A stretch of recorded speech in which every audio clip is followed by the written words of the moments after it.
शहजादा मोहम्मद बिन राशिद उस शख्स का नाम है जिसे दुबई का मामार कहा जाता है। वो शख्स जिसने रेगिस्तान की रेत में एक अजीमुश्शान शहर तामीर करवाया, जो आज के दौर में दुनिया का सबसे अमीर तरीन और सबसे बड़ा टूरिस्ट पॉइंट बन चुका है। पूरी दुनिया से लोग वहाँ टूरिज़म के लिए आते हैं। दुबई में बड़ी बड़ी कंपनियाँ अपने इवेंट करवाती हैं, अपनी प्रोडक्ट लॉन्च करवाती हैं। दुबई का शुमार दुनिया के अमीर तरीन शहरों में होता है। आज से कुछ साल पहले दुबई रेत के टीलों से घिरा हुआ था। एक बियाबान के अलावा कुछ न था। लेकिन फिर इन रेत के टीलों ने तरक्की की और दुबई कहलाने लगा, जहां दुनिया की बुलंद तरीन बिल्डिंग बनाई गई, जिनमें बुर्ज खलीफा सबसे पहले नंबर पर है। नाज़रीन, कहने को तो इस रियासत में इस्लामी कवानीन नाफिज हैं, लेकिन ये रियासत दुनिया की बहुत सारी बेहयाइयों का शिकार हो चुकी है।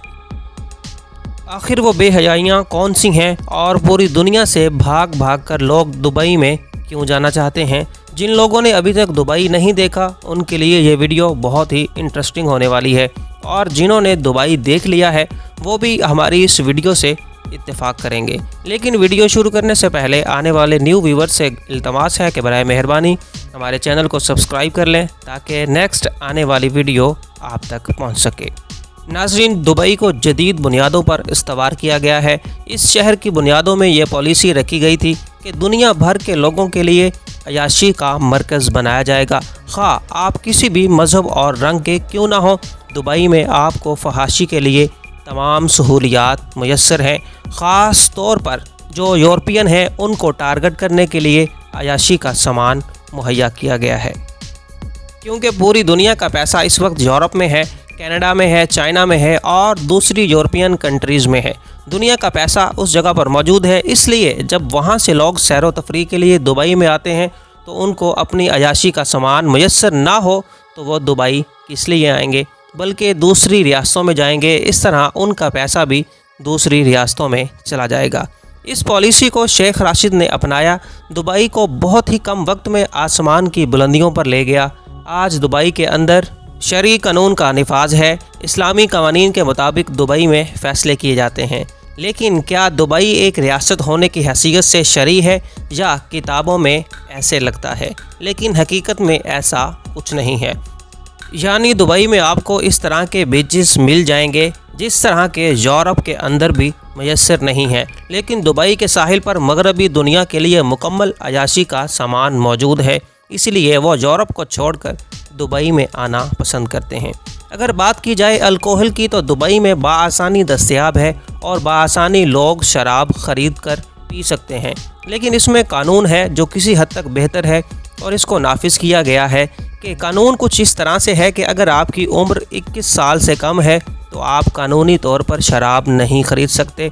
शराब के हसूल के लिए आपकी उम्र 21 साल होना लाजमी है, और आपके पास दुबई की हुकूमत की तरफ से दिया गया एक अथॉरिटी लेटर भी होना चाहिए।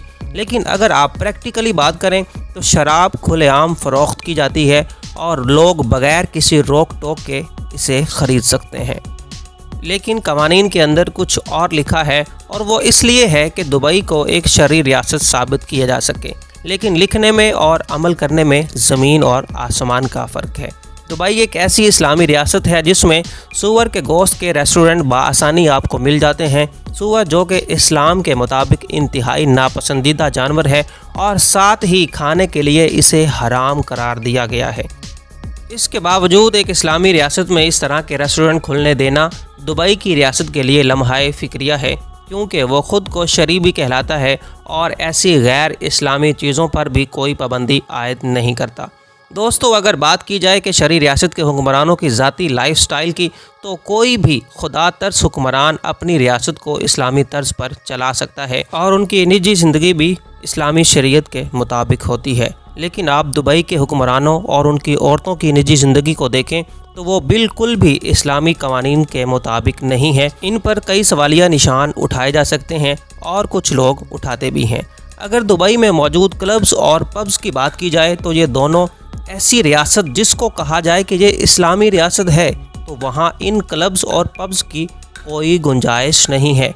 ये तमाम मगरबी दुनिया का कल्चर है, इस्लाम में इसकी कोई गुंजाइश नहीं है। हाँ, अगर इसकी गुंजाइश है تو وہ یورپین ممالک کے اندر ہو سکتی ہے، لیکن اسلام میں ایسے فحاشی کے اڈوں کی کوئی گنجائش موجود نہیں جہاں پر آپ لاؤڈ سپیکر کے ساتھ ناچ گانا کریں اور شراب اور شباب کی محفلیں سجائیں۔ لیکن دبئی کے اندر یہ چیزیں بہت ہی کامن ہیں اور جگہ جگہ ایسے کلب موجود ہیں جہاں پوری دنیا کے لوگ ٹورزم کے نام پر عیاشی کرنے کے لیے وہاں پر آتے ہیں۔ ناظرین، اگر برائی کی بات کی جائے تو برائی ہی برائی کو جنم دیتی ہے۔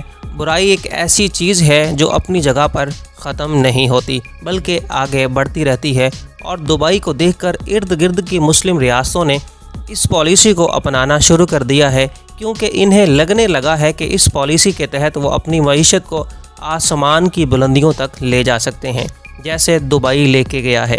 اسی چیز کو دیکھتے ہوئے سعودی ولی عہد محمد بن سلمان نے بھی سعودی عرب کے اندر اس طرح کے عیاشی پر مبنی شہر بسانے کا فیصلہ کیا ہے اور نیوم شہر کے نام سے ایک بہت بڑا پروجیکٹ شروع کرنے کا فیصلہ کیا ہے، جس میں انویسٹمنٹ $500 بلین ہے، جو کہ پاکستان کے 10 سالانہ بجٹ سے بھی زیادہ ہے، اور ان پیسوں سے ایک شہر بسایا جائے گا جس میں کسی قسم کا کوئی بھی شرعی قانون لاگو نہیں ہوگا، یعنی وہ ایک شہر کے نام پر فحاشی کا اڈا بنایا جا رہا ہے اور پوری دنیا سے لوگ وہاں آ کر جو دل چاہے گا وہ کریں گے۔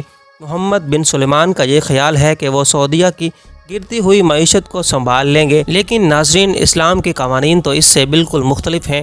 اللہ تعالیٰ کے کیے گئے وعدے اس سے بالکل مختلف ہیں۔ یہ صرف اپنے آپ کو دھوکہ دینے کے مترادف ہے کہ حرام رستے پر چل کر وقتی طور پر آپ معیشت کو سنبھال سکتے ہیں، لیکن حقیقت میں اس مال و دولت کا حساب قبر میں دینے کے ساتھ ساتھ دنیا میں بھی دینا پڑے گا، کیونکہ ایسی بہت سی ریاستیں ہمارے سامنے فنا ہو چکی ہیں جنہوں نے حرام اور حلال کے فرق کو چھوڑ دیا، اور اب اسی طرح ہی سعودی عربیہ کے اندر لبرلزم کو پروموٹ کیا جا رہا ہے۔ اس فیصلے کی وجہ سے پوری دنیا میں تشویش کی لہر دوڑ گئی ہے کہ وہ سرزمین جس پر مکہ اور مدینہ موجود ہے، وہ سرزمین جہاں سے اسلام پھیلا تھا، کیا اس سرزمین پر سرعام یہ بے حیائی اور بے شرمی والے کام ہوں گے؟ یہ سرزمین عرب جس میں رسول کائنات صلی اللہ تعالیٰ علیہ وآلہ وسلم نے بتوں کو ختم کیا، اور یہ امارات کے بادشاہ جنہوں نے مندر بنانا اور گرجوں کی تعمیر دوبارہ شروع کر دی اور کھلی اجازت دے رکھی ہے، لیکن ہزارہ سال کی تاریخ ہمیں یہ بتاتی ہے کہ بتوں اور گرجا گھروں کو جتنی بار بھی تعمیر کیا جائے، لیکن ایک محمد بن قاسم ضرور آتا ہے جو ان بتوں کو گراتا ہے اور انہیں گرا کر مسجدیں تعمیر کرواتا ہے۔ اگر امارات کے بادشاہ اگر اس کام سے باز نہ آئے تو یہ حال ان کا بھی ہونے والا ہے۔ ان بادشاہوں کو غور کرنا چاہیے کہ وہ ترقی کے نام پر کس اندھے کنویں میں گر رہے ہیں، اور یہ ترقی اللہ اور اس کے رسول اور اس کے دین کی راہ میں بالکل بھی ترقی نہیں ہے، بلکہ یہ سراسر بے حیائی ہے، کیونکہ وہ آدمی مسلمان نہیں ہو سکتا جو کسی تہذیب کو دیکھے اور اس کو اپنانے کی کوشش کرے اور پھر ترقی کے نام پر اس بے حیائی کو فروغ دے۔ اس کے برعکس ہمیں چاہیے کہ ہم اسلامی تہذیب کو فروغ دیں جس سے غیر مسلم متاثر ہو سکے اور ہماری شخصیت اور ہمارا معاشرہ ان کے لیے متاثر کن ثابت ہو سکے۔ ناظرین، اگر آپ کو ہماری ویڈیوز اچھی لگ رہی ہیں تو ہمارے چینل کو سبسکرائب کر دیجیے گا اور ویڈیو کو شیئر کر دیجیے گا۔ اپنا خیال رکھیے گا۔ اللہ حافظ۔